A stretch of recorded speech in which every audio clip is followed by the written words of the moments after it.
बहुत शुक्रिया नाजरीन प्रोग्राम ज्वाइन करने का।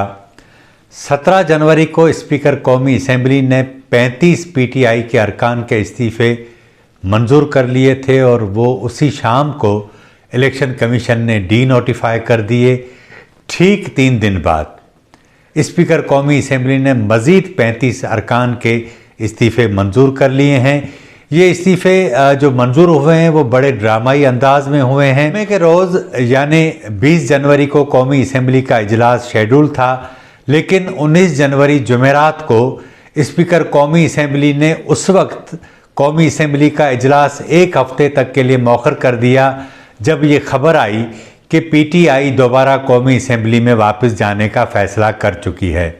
पीटीआई ने यह फ़ैसला इसलिए किया था कि उसे leader of opposition, parliamentary leader, chief whip और उसके साथ साथ चेयरमैन पब्लिक अकाउंट्स कमेटी का ओहदे चाहिए था। इसीलिए ही वो फैसला कर चुकी थी कि कौमी असम्बली में वापस जाए और ये ओहदे वापस ले, क्योंकि इन ओहदों में खुसूसी तौर पर जो सबसे ज़्यादा अहमियत जिस ओहदे की थी वो था लीडर ऑफ अपोजिशन का, क्योंकि जो भी निगरान सेटअप बनेगा उसमें आईनी तौर पर लीडर ऑफ अपोजिशन और वज़ीर आज़म ये तय करते हैं कि निगरान वज़ीर आज़म कौन बनेगा। इसी सारी सूरत हाल को सामने रखते हुए आखिरकार एक बड़े अरसे बाद पीटीआई को इस बात का एहसास हुआ कि कौमी असम्बली में वापस जाया जाए। ये इत्तला जब सामने आई तो स्पीकर कौमी असम्बली ने 19 जनवरी जुमेरात को अचानक एक एलामिया जारी करके कहा कि कौमी असम्बली का इजलास 1 हफ्ते के लिए यानी जो 20 जनवरी को था अब वो 27 जनवरी तक मौखर कर दिया गया। उसी वक्त अंदाज़ा हो गया था कि शायद स्पीकर कौमी असम्बली की जानिब से कोई एक और बड़ा फ़ैसला आएगा। पाकिस्तान तहरीक इंसाफ जो एक बड़े अरसे से तवातुर के साथ कहती रही कि उनके इस्तीफ़े मंजूर किए जाएं, साबिक वज़ीर आज़म इमरान खान कहते रहे, पीटीआई के दीगर रहनुमा भी कहते रहे, लेकिन उनके इस्तीफ़े मंजूर नहीं हुए। यहाँ तक कि दिसंबर में पीटीआई का एक वफ़द जो है वो शाह महमूद कुरैशी की सरबराही में स्पीकर से मिला पार्लियामेंट हाउस में। वहाँ भी स्पीकर कौमी असम्बली ने यही मौक़िफ़ अख्तियार किया कि जब तक वो फ़र्दन मिलकर इस बात का इत्मीनान नहीं कर लेते कि वो जो इस्तीफ़ा दे रहा है वो अपनी मर्ज़ी से दे रहा है, उसके ऊपर कोई जबर और दबाव नहीं है, जब उन्हें इत्मीनान हो जाएगा तो वो इस्तीफ़ा कबूल करेगा। अप्रैल से लेकर इस जनवरी तक यानी चौथा महीना अप्रैल का था, 8 माह वो हो गए।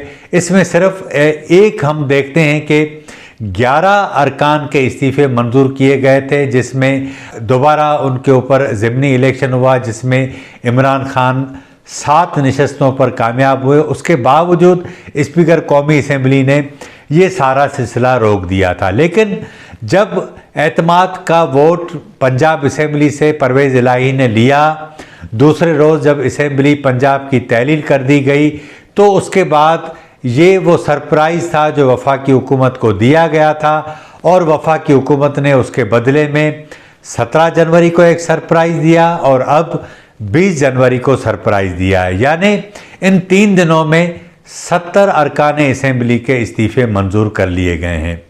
अब 53 जो हैं वो अरकान बाकी हैं।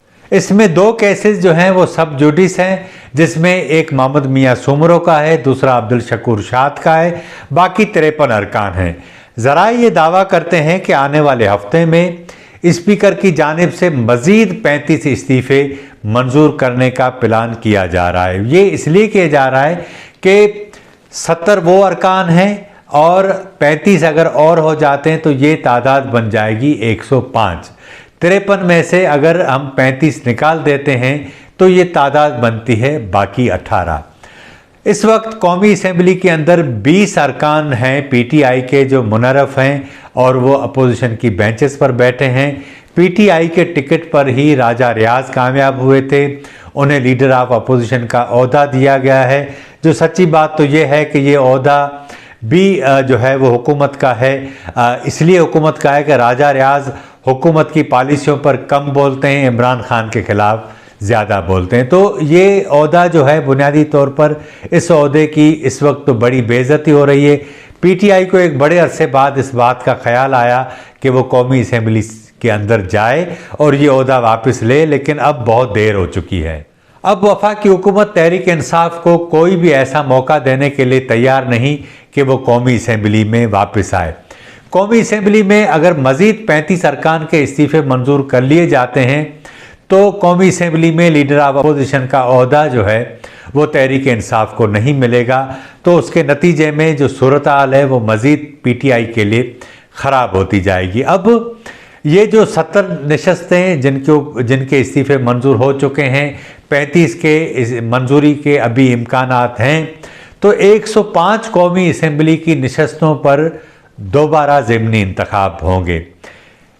अभी तक तो कहा यह जा रहा है कि इमरान खान ही इन तमाम नशस्तों पर खड़े होंगे, क्योंकि पीटीआई के लिए सबसे बड़ा चैलेंज ये है कि अगर मार्च में इंतखाबात होते हैं तो फिर 6 माह के लिए जब असम्बली अपनी मुद्दत पूरी करेगी और नए इंतखाबात होंगे तो 6 माह के लिए कौन सा ऐसा आदमी है जो करोड़ों रुपए खर्चा भी करे और फिर दोबारा मुंतखब भी हो जाए।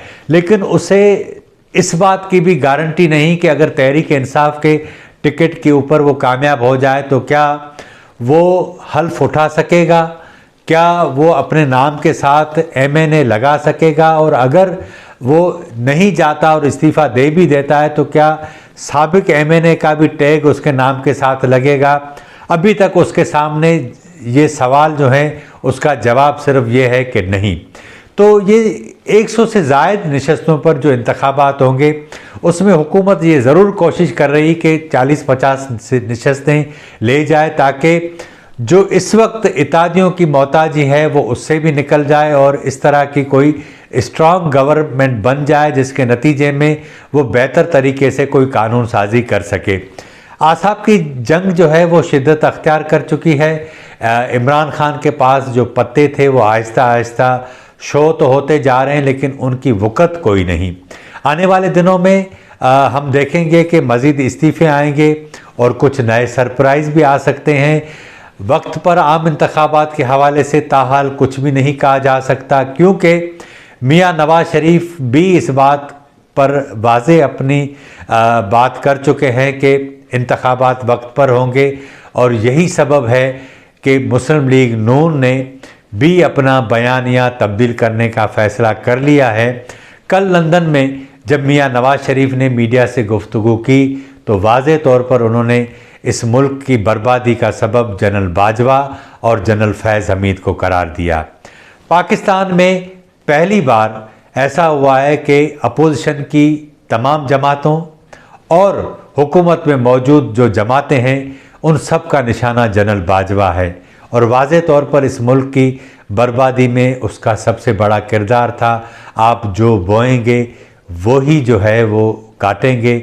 आज जो हम देख रहे हैं कि एक साबिक आर्मी चीफ दुबई के सड़कों पर ज़ीब्रा क्रॉसिंग पर गाड़ियां गुजरने का इंतज़ार कर रहा है। ये वही लोग हैं जो इस मुल्क में अपनी गाड़ियों पर निकलते हैं तो आम आदमी के लिए सड़कें बंद कर दी जाती हैं, लेकिन दुबई की सड़कों पर जिस तरह हम इन लोगों को इंतज़ार करता देखते हैं तो आप अंदाज़ा लगा लें कि कानून की हुक्मरानी कहाँ है।